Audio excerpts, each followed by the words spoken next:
Okay, MB Moose Lover here, another video, and here is a whitetail doe and a couple of fawns on my lawn right in front of my house a few weeks ago, and there they go.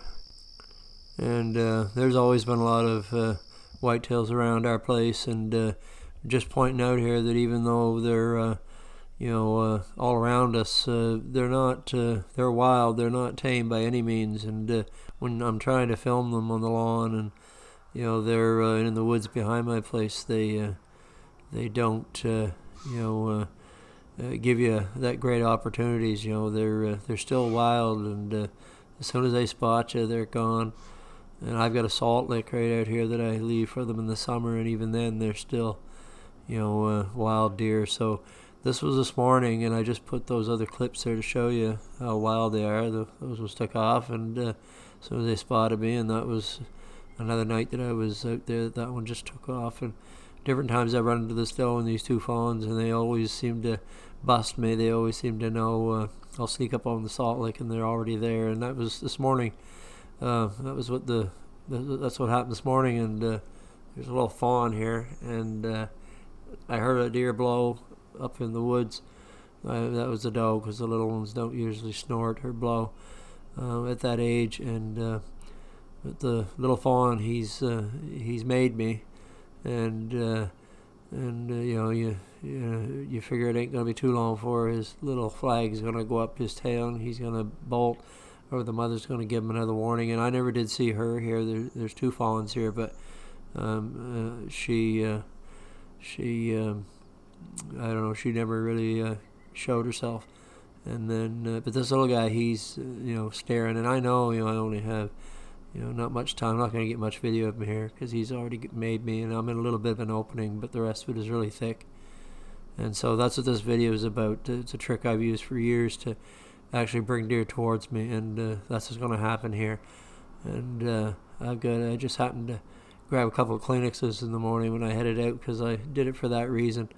And so I see he's flicking his tail, and you think, well, their tail is usually used as a warning, and they will white flag of a whitetail when you see it going. They basically are waving it high back and forth, and that's to warn other deer, and for does to warn their fawns to just hightail it, and that's what nature intended it for. But when deer are feeding, they just wag their tail normally in a downward position. And if the flies are really bad, it's the same thing. They'll just keep kind of wagging it to keep the flies off of them. And a relaxed deer tail is a relaxed deer. So I've got my Kleenex here, and I'm going to save the morning for myself as far as to get a video of this little fawn here. Well, he's not little now, he's getting pretty big, but and I didn't really see the second one there until after a bit. All I saw was the little guy here, and then I knew the mother was handy. And so the fawn is actually flicking his tail there, kind of as a way to kind of get me to. If he thinks it's a deer, and he's starting to think it might be another deer, then he's trying to get me to move, and trying to get me to kind of reveal myself. And I'm holding this a little high here, and normally I would just keep it lower if it was in a field or something by my side, but I have to hold it up so you'll see it.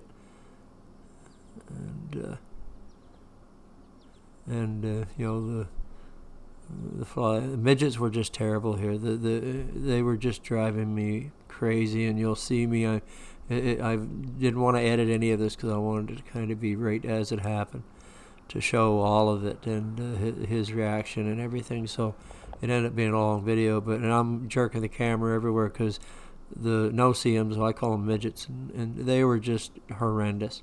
And they were all over my hands. I had like half a dozen on each hand at a time, and the mosquitoes were bad as well, and the midgets were around my head and my face, and I'm trying to hold the camera and wave a Kleenex, and they were just burning. Those no-see-ums, they basically make a cut on your skin, and then they release a fluid into it that basically thins your blood, and they lap it up, and they burn after they bite, terrible, and itch. And when I got done, my wrists were just burning and itching, and so okay. So I figure here he's relaxed, but so everything shakes. Like I said, that's a bug's fault, and I figured, okay, he's going to leave, and I was thinking, I'm not gonna be too disappointed because I want to get out of the bugs, but yeah, it's really hard. I filmed a lot behind my house, and I mean I film everywhere, and I've been in a tree stand here behind my house for like hours, sitting for 2 or 3 hours, and had no-see-ums and mosquitoes just, and the worst is the no-see-ums, and they will just, it's really torture to have to sit and endure them. And I wear a net sometimes, and they'll get inside the net too, and they're really hard to keep out of a net. And the worst of it is that they just burn afterwards for so long, the bites. And I know, like I said, this video ended up being long. A lot of my videos end up being long, but I don't cut them short for, I put everything in my video that I want in it, so a lot of them are long, and that's just the way it is. So yeah, you take what you get, or whatever. So watch as much as you like, and I've got an old video that I might find. It's on my external hard drive that I filmed years ago, because I used to do this a lot years ago with the clinics and with bucks in fields. It was in a soybean field or something, and I've had bucks walk right in a circle around me, for just waving clinics when they're in the velvet. I mean, you don't do this in hunting season. You don't do this anywhere near where somebody might shoot you. That's a disclaimer there, warning. This is only in your backyard or someplace where this was in agricultural areas around the poultry farm that I worked at, a commercial poultry farm, and on our own farm, which is part of the land that I have now, was our farm, family farm. So I mean, even then, I mean, you gotta be careful. The poachers might shoot you, so you don't do it anywhere where somebody might see you. It's but it does work in certain instances, like I said, in your backyard, or if you want to get a deer just a little bit closer. You don't wave it way around anyway. You just give it a little flick sideways, low, and I'm only doing it high because I had no choice here. But and that actually was the second fawn right there, because I kind of thought it was the original when I was filming, and I kind of went around that tree, and then it starts to come towards me, and I didn't realize that the original when I was filming is actually to the right,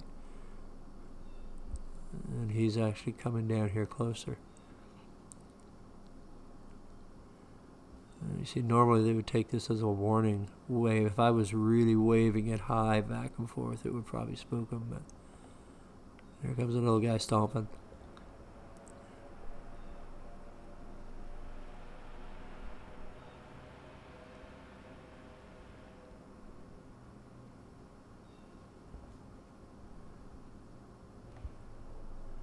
And he's really curious. He just can't figure it out. He figures I'm a deer. And now he's stomping, trying to get me to give something away.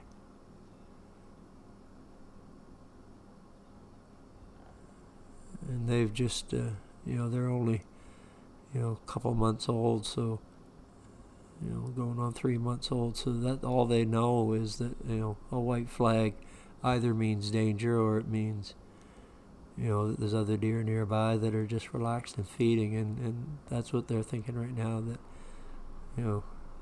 maybe somewhere in between, but we're just trying to figure out what. But they're definitely not thinking it's a danger wave or they'd be gone. They're just curious.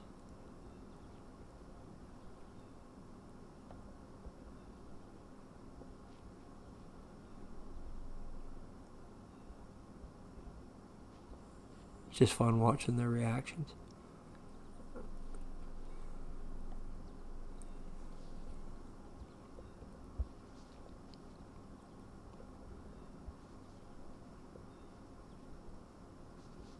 And these deer are here almost every day. They're somewhere around my house, and they're still wild. I mean, they're, like I said, I've got a video here I just did a while ago of these two fawns, and they were in the backyard, and I did it out through the window. And it's really hard to get outside and do it unless you're really well hid.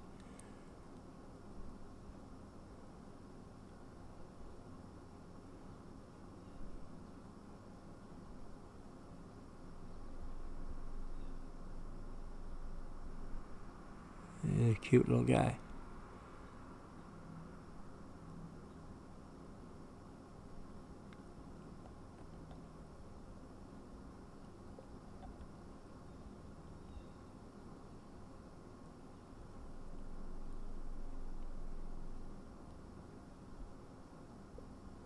And I'm still getting eaten by bugs at this point.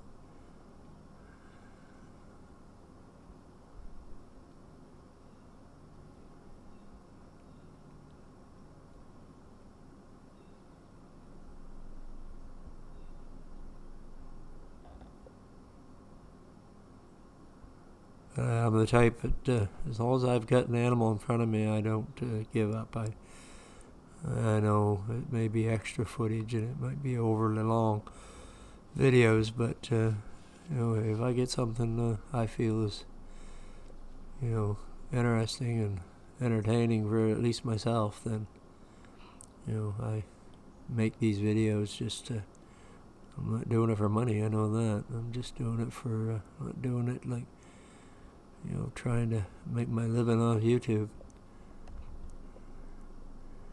No. I spent 40 years in a commercial poultry farm, raising poultry and filming animals on the side, so no, this is just I'm retired. This is just my retirement hobby. And there he or she goes, and right on by a little salt block there, and then join up with their sibling. A little conversation about what they just saw.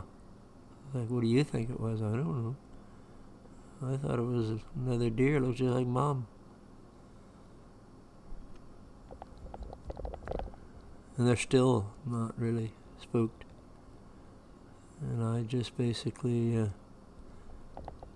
some point here, I'd had enough of the bugs, and I said, well, that's it.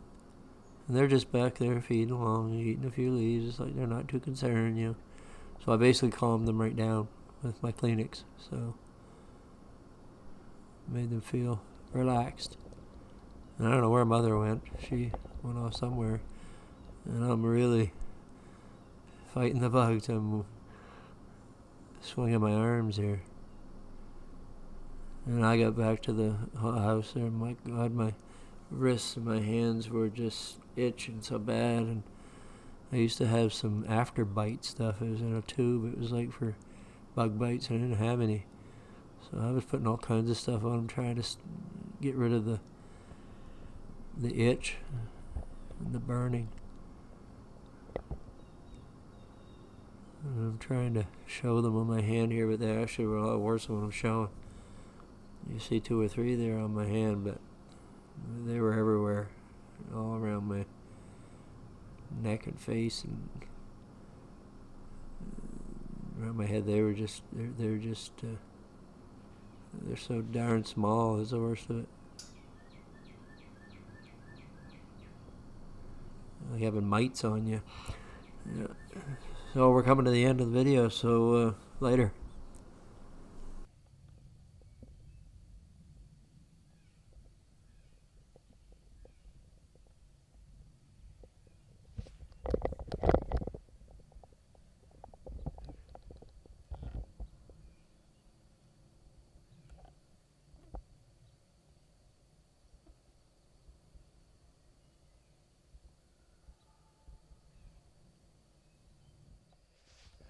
Man, one of the worst